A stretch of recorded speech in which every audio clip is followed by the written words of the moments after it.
जैसे अगर कोई बालक किसी के घर से कोई चीज उठा जाता है और अगर माँ ये कह दे बेटा चुपचाप रख दे, किसी को बताना नहीं, तो वो बालक धीरे धीरे करके चोर हो जाएगा। अगर वही माँ उस बालक को डांट दे, बेटा आज तूने ये गलती की, वो तो की, ऐसी गलती दोबारा नहीं करना, तो वो बालक कभी भी भूल नहीं करेगा किसी से घर के कोई चीज लाने की। सबसे पहली गुरु बताई गई है माँ। हमारे देश की महान मूर्ति, बिना पढ़े लिखे कबीरदास जी कहते हैं माँ के बारे में, ये माँ क्या होती है।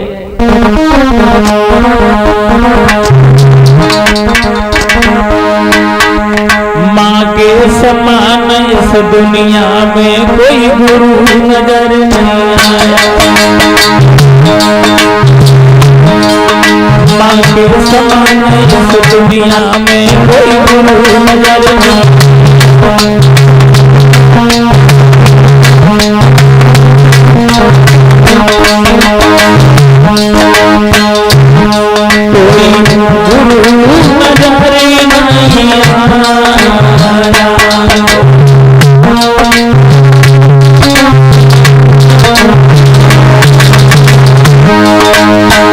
कहते हैं कबीरदास जी, अरे जब जब जीव जगत में आता सबसे पहले मिलती माता, माता से है सबका नाता।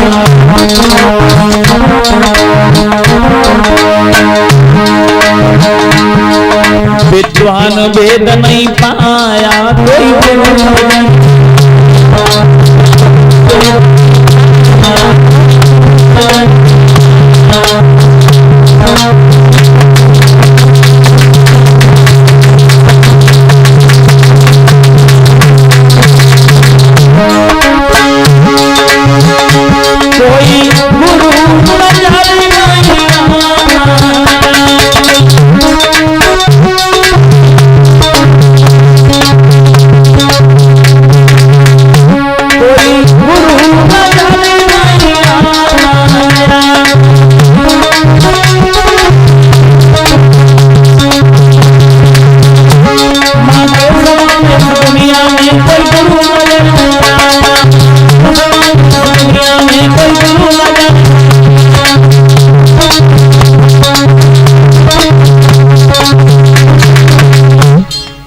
सबसे पहली गुरु होती है माँ। और क्षमा चाहेंगे, देखो बात आ जाती है तो बतानी पड़ती है, और भागवत का मतलब भी यही है, बात आ जाए तो जरूर बतानी चाहिए। वैसे हमारे यहाँ की ये तुम्हारे यहाँ की बात नहीं कर रहे हैं, कहीं कहीं है। आजकल की माताएं बहनें बहुत बदल गई हैं। घर की तरफ देखो तो ऐसा लगता है, हर घर की बात नहीं कह रहे, किसी किसी घर की बात है। घर की तरफ देखो तो ऐसा लगता है 4-4 दिन हो गए झाड़ू तक नहीं लगा है। बर्तनों की तरफ देखो तो 4-4 दिन के सब्जी के गंदे पड़े हैं। हड़िया की तरफ देखो तो ऐसा लगता है कुत्ता कबड्डी खेल रहे हैं। बच्चों की तरफ देखो तो ऐसा लगता है मानो मोमबत्ती की फैक्ट्री यहीं खुलवा दी गई हो। और इनकी तरफ देखो तो ऐसा लगता है मानो कोई कोई हीरोनी शूटिंग करने चली आई हो। अब इनको ज्यादा शौक नहीं है, इनको बस इतना शौक रह गया है, इनको रह गया है शौक सिर्फ अपनी कोठरी सजाने का, श्रृंगार चित्त के बनाने का, और फिल्मी गाना गाने का।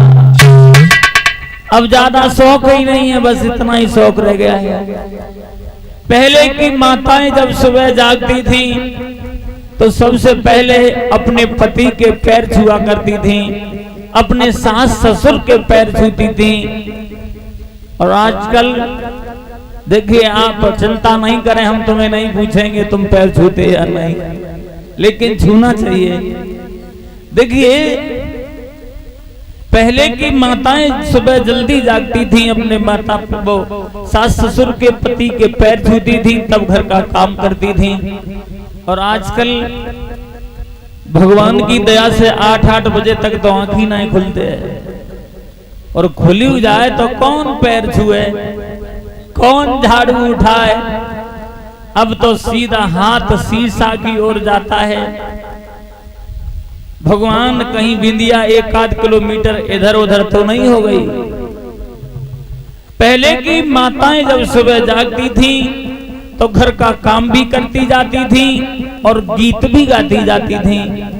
वो गीत कैसे गाती थी? कभी राम बन के, कभी श्याम बन के चले आना, प्रभु जी चले आना, ऐसे गीत गाती थी। भगवान से जुड़े हुए भक्ति गीत। बाद में अंतर आ गया, महिलाओं ने इस गीत को बदल दिया।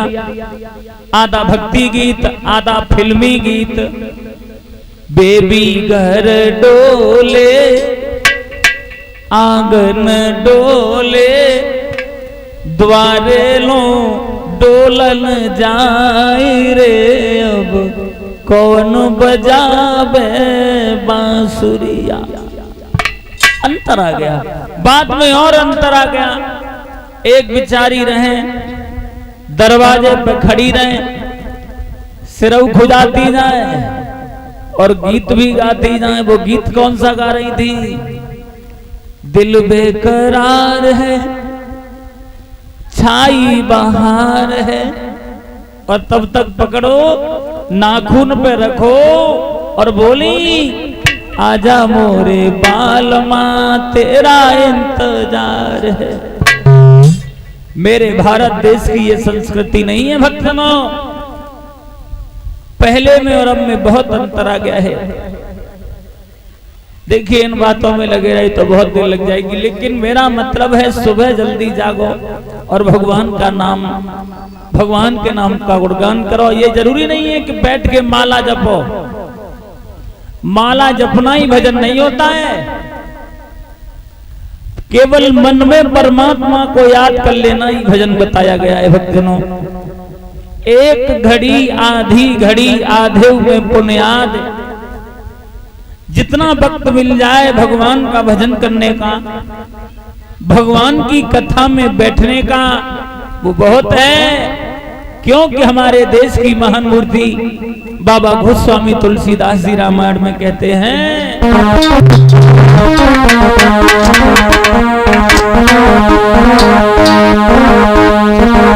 प्रथमा भक्ति संतान कर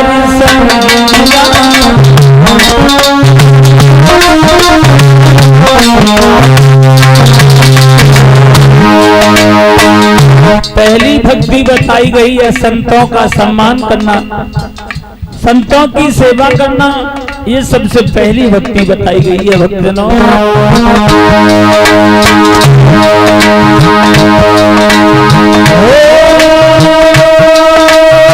प्रथमा भक्ति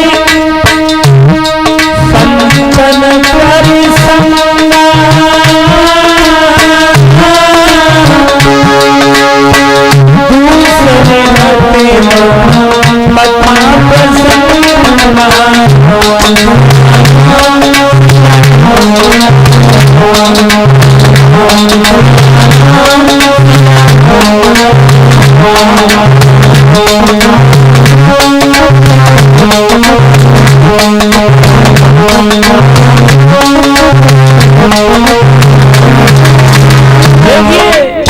सबसे पहली भक्ति बताई गई है भक्तजनों, संतों का साथ रहना। दूसरे प्रकार की भक्ति बताई गई, भगवान की कथा सुनना। तुलसीदास जी तो यहाँ तक बताते हैं धर्म क्या है और पाप क्या है। कहते हैं तुलसीदास, परहित सरस धर्म नहीं भाई, कर प्रिया सब नाई